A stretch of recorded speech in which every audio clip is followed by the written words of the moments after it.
है दोस्तों, जैसे आप लोगों को पता चल रहा है कि हम लोग तैयारी कर रहे हैं अभी आईओसीएल क्रिफ एनएफएल एंड जितने भी गवर्नमेंटेड प्राइवेट कंपनी है जहां पे आपको एग्जाम देना पड़ता है, रिटन टेस्ट देना पड़ता है, सब कुछ। ठीक है, हमने 3 सब्जेक्ट्स को क्लियर कर चुका है, फ्लूइड मैकेनिक्स, थर्मोडायनेमिक्स एंड साथ ही साथ स्टोकियोमेट्री।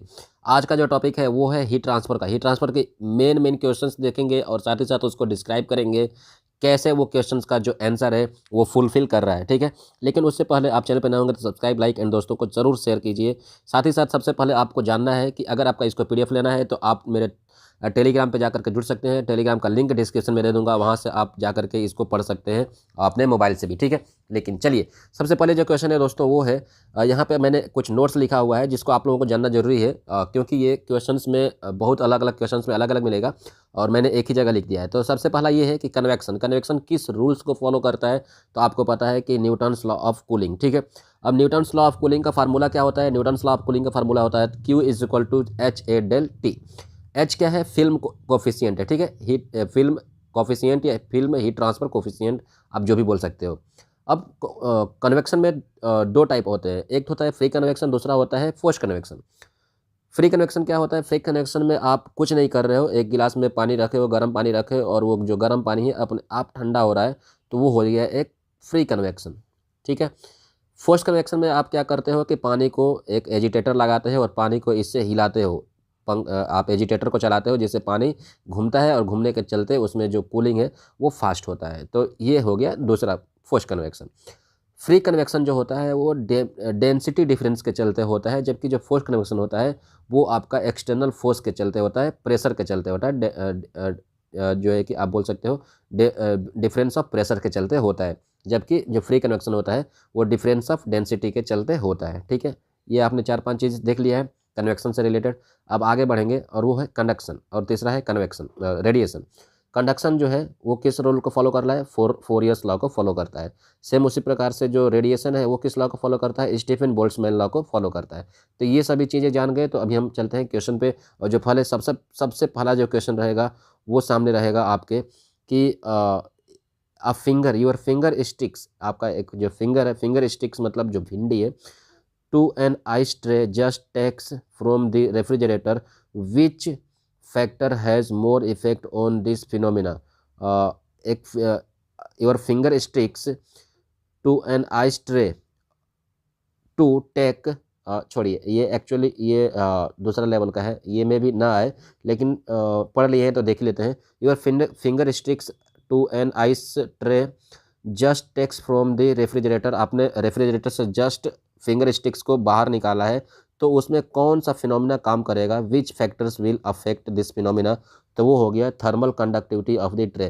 तो जो ट्रे का जो थर्मल कंडक्टिविटी है वो उस पर डिपेंड करेगा फिंगर स्टिक्स पे। ठीक है, चलिए जो नेक्स्ट क्वेश्चन रहेगा आपके सामने ये छोड़ देंगे, चूँकि बड़े बड़े क्वेश्चन हैं तो इतने बड़े बड़े क्वेश्चन अपने को आते नहीं हैं, अपने को जो क्वेश्चन है रिटन टेस्ट में आते नहीं हैं, तो ये सब नहीं चाहिए। एंड जो नेक्स्ट क्वेश्चन है आपके सामने ये है, वेट क्लॉथ है, जो वेट क्लॉथ है मतलब गीला कपड़ा है, are hang on a clothes line outdoor of sub zero weather, a day the clothes are brought into the house and observed to be dry, the process of drying is best explained by। आपने पढ़ा होगा कि जो ठंडे ठंडे जो state है या ठंडे देश है जहाँ पे बर्फ़ गिरते हैं, तो वहाँ पे कपड़े कैसे सूखते हैं? जहाँ पे 0 डिग्री टेम्परेचर रहता है वहाँ पे कपड़े कैसे सूखते हैं? तो वहाँ पे सूखते हैं कौन से प्रोसेस से? वो होता है सब्लिमेशन। ठीक है, यह आप एक तरीके से बोल सकते हो कि सब्लिमेशन क्या है? ऊर्ध्वपातन बोलते हैं, यानी कि लिक्विड जो है कि सॉलिड जो है, सॉलिड डायरेक्ट गैस में कन्वर्ट हो जाता है, वो लिक्विड में कन्वर्ट नहीं होता है। जैसे कि आप देखोगे कि ये क्या है? कपूर है, कपूर को अगर हम गर्म करते हैं तो ये लिक्विड नहीं बनता है, ये सॉलिड तो है लेकिन लिक्विड नहीं बनेगा, ये डायरेक्ट वेपर बन जाएगा। तो इस फॉर्म में सब जीरो टेम्परेचर पे जो कपड़े हैं वो सूखते हैं सब्लिमेशन के चलते। ठीक है, जो बर्फ़ है वो बर्फ़ डायरेक्ट वेपर में क्रिएट हो जाता है, जनरेट हो जाता है। एंड जो नेक्स्ट क्वेश्चन है आपके सामने वो है, free convection flow depends on all of the above except. जो फ्री कन्वेक्शन फ्लो है वो किस पे डिपेंड करता है? एक को छोड़ के, depends on all of the above except, तो सब पे डिपेंड करेगा एक को छोड़ के, और वो है डेंसिटी। तो फ्री कन्वेक्शन डेंसिटी पे डिपेंड करता है। ठीक है, ग्रेविटेशनल पे नहीं करता है, कोफिशिएंट ऑफ विस्कोसिटी पे नहीं करता है, वेलोसिटी पे नहीं करता है, जैसे मैंने आपको बताया जो ऊपर डेंसिटी पे करता है। एंड जो नेक्स्ट क्वेश्चन है आपके सामने, the ratio surface convection resistance upon internal conduction resistance को हम क्या बोलते हैं, बायोट नंबर बोलते हैं। ठीक है, तो बायोट नंबर का फार्मूला आप देख सकते हो यहाँ पे, surface convection resistance upon internal conduction resistance को बायोट नंबर बोलते हैं। ठीक है, जो नेक्स्ट क्वेश्चन है आपके सामने वो है, provision of fins on a given heat transfer surface will be more if there are, जो फिन्स लगा रहता है, जो ये आपका ट्यूब है, फिन्स क्या होता है, ये जो ट्यूब है ना, ट्यूब के ऊपर आपका कुछ जो है कि एक मेटल अलग से जोड़ देते हैं, प्लेट जोड़ देते हैं, मान लो कि इस टाइप में। ठीक है, इस टाइप में प्लेट जोड़ देते हैं। जैसे आप बाइक का देखे होगे तो बाइक का जो इंजन रहता है इस टाइप में, तो इस शेप में आपका उस पर आप जा करके देखना ध्यान से, तो कुछ प्लेट्स जोड़ दिए जाते हैं। ये क्यों जोड़े जाते हैं इंजन पे, बाइक के प्लेट पे, ताकि उसका सरफेस एरिया बढ़ाया जा सके, ताकि कूलिंग अच्छे तरीके से हो सके। तो यहाँ पे बोल रहा है कि provision of fins on a given heat transfer surface will be more if there are large number of thins plates.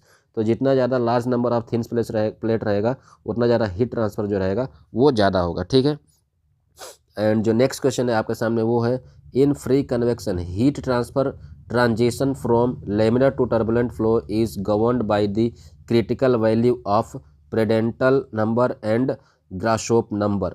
तो आपका जो फ्री कन्वेक्शन होता है, जिसमें आपका लेमिनर टू टर्बुलेंट फ्लो को गवर्न किया जाता है, पता लगाया जाता है, वो हम क्रिटिकल नंबर, प्रेडेंटल नंबर और ग्रासोप नंबर के द्वारा पता लगाते हैं। ठीक है, जो फार्मूला है यहाँ पे लिख दिया गया है, आप देख सकते हो, फॉर लेमिनर फ्लो 10⁴ जो आपका ग्रेसेप नंबर एंड प्रेडेंटल नंबर आता है।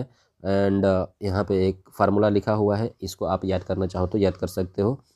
लेमिनर फ्लो के लिए जो फार्मूला है, Grashof number Prandtl number is greater than 10⁴ and less than 10⁻9। ठीक है, एंड जो नेक्स्ट क्वेश्चन है आपके सामने वो है, up to the critical radius of insulation. और क्रिटिकल रेडियस इंसुलेशन से जो रेडियस है, एक क्रिटिकल रेडियस होता है, अगर उससे अप टू करते हैं, ठीक है, तो क्या होगा, तो added insulation will increase the heat loss.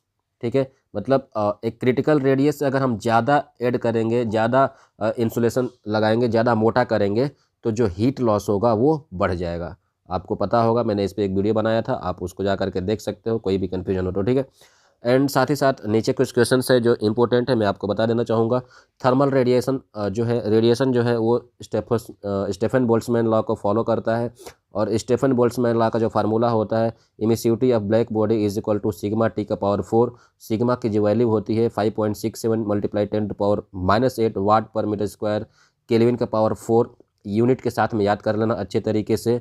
And जो इमिसिविटी का यूनिट होता है, यहाँ पे आप देख सकते हैं जूल पर मीटर स्क्वायर सेकेंड या वाट पर मीटर स्क्वायर, आप यहाँ पे देख सकते हो। ठीक है, चलो नेक्स्ट क्वेश्चन देखेंगे, और वो है आपके सामने, a thermal boundary layer is a region where. एक थर्मल बाउंड्री लेयर है, बाउंड्री लेयर आपको पता ही होगा, तो वो रीजन है, layer, thermal boundary layer is a region where dissipation is negligible.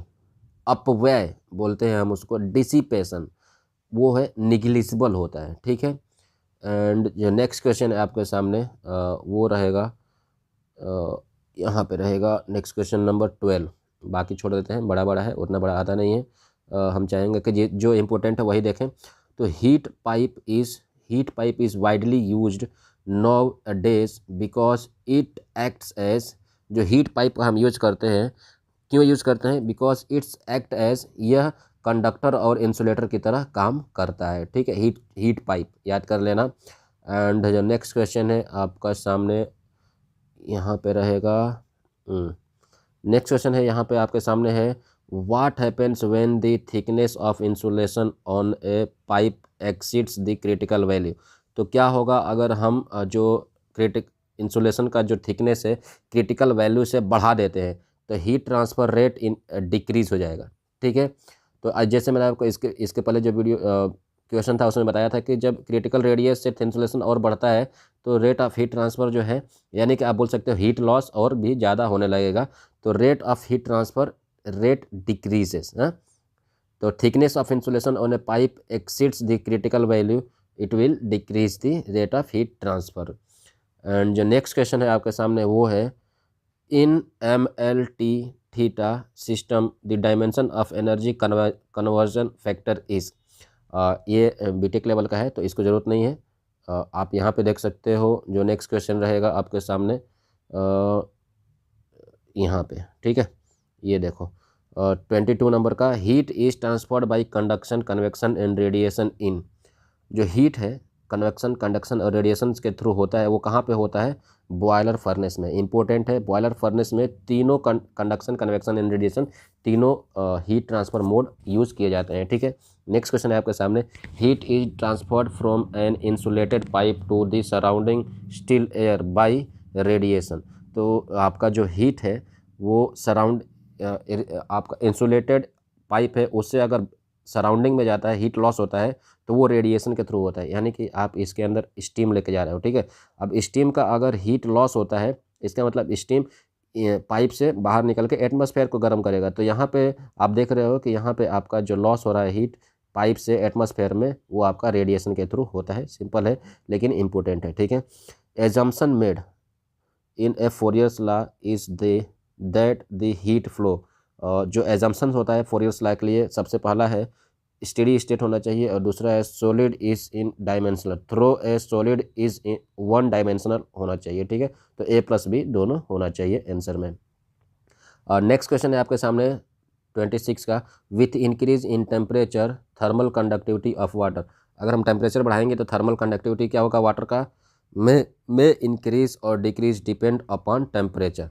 तो 4 डिग्री सेंटीग्रेड तक अगर आप इसको बढ़ाते हैं, टेम्परेचर को बढ़ाते हैं तो वहाँ पे आपका जो थर्मल कंडक्टिविटी है वो बढ़ता है और उसके बाद में घटने लगता है, ठीक है। एंड जो नेक्स्ट क्वेश्चन है ये है, हाईएस्ट थर्मल कंडक्टिविटी इज़ किसका होता है? Highest thermal conductivity air, oxygen, hydrogen, water. तो वाटर का होगा, जाहिर सी बात है। सबसे ज़्यादा सॉलिड में होता है थर्मल कंडक्टिविटी, फिर लिक्विड में होता है और फिर गैस में होता है। तो सॉलिड तो इसमें है नहीं, तो यहाँ पे वाटर लिक्विड में ज़्यादा होगा गैस से। Highest thermal conductivity is solid ice. Solid ice में ज़्यादा होगा बिकॉज ये सॉलिड फॉर्म में है तो यहाँ पे थर्मल कंडक्टिविटी ज़्यादा होगा। ये लिक्विड फॉर्म में है सभी और ये तो गैस फॉर्म में है तो यहाँ पे कम हो जाएगा। Unit of thermal diffusivity is, thermal diffusivity का यूनिट क्या होता है? मीटर पर आवर, ठीक है। एंड जो नेक्स्ट क्वेश्चन है वो है आपके सामने, minimum thermal diffusivity is of rubber. जो सबसे कम थर्मल डिफ्यूजिविटी होगा वो रबर में होगा। इसको आप याद कर सकते हो अपने तरीके से, ठीक है। और जो नेक्स्ट क्वेश्चन है 32 नंबर का, critical radius of a hollow cylinder is defined as. तो जो होलो सिलेंडर है इसका क्रिटिकल रेडियस किससे डिफाइंड करेंगे? Outer radius which gives maximum heat flow. तो जो क्रिटिकल रेडियस होगा होलो सिलेंडर के लिए वो ऑप्शन ए होगा, outer radius which gives maximum heat flow. तो उसको हम बोलेंगे critical radius of hollow cylinder. And जो नेक्स्ट क्वेश्चन है आपके सामने 33, heat exchanger are used in. Heat exchanger कहाँ पे यूज़ किया जाता है? तो ऑल ऑफ द एबव रहेगा। कंडेंसर एंड बॉयलर में यूज़ किया जाता है, रेडिएटर में यूज़ किया जाता है, इनर कूलर में यूज़ किया जाता है। ये सब क्या है? ये सब हीट एक्सचेंजर ही तो है, ठीक है। और जो नेक्स्ट क्वेश्चन रहेगा आपके सामने इम्पोर्टेंट है वो है, automobile radiator is a heat exchanger of cross flow type. Cross flow type का हीट एक्सचेंजर होता है। आप देखे होंगे ऑटोमोबाइल, यानी कि आप यहाँ पे कहाँ पे आप जब गाड़ी चलाते हो तो गाड़ी आप देखे होंगे कि जो हवा है ये एक हम बना देते हैं वैन, ठीक है।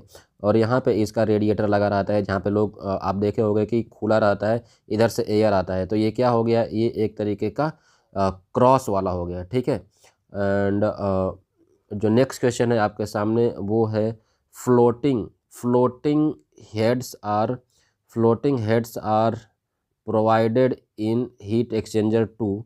तो फ्लोटिंग हेड कहाँ पे प्रोवाइड किया जाता है, किस लिए? To avoid deformation of tube due to thermal expansion.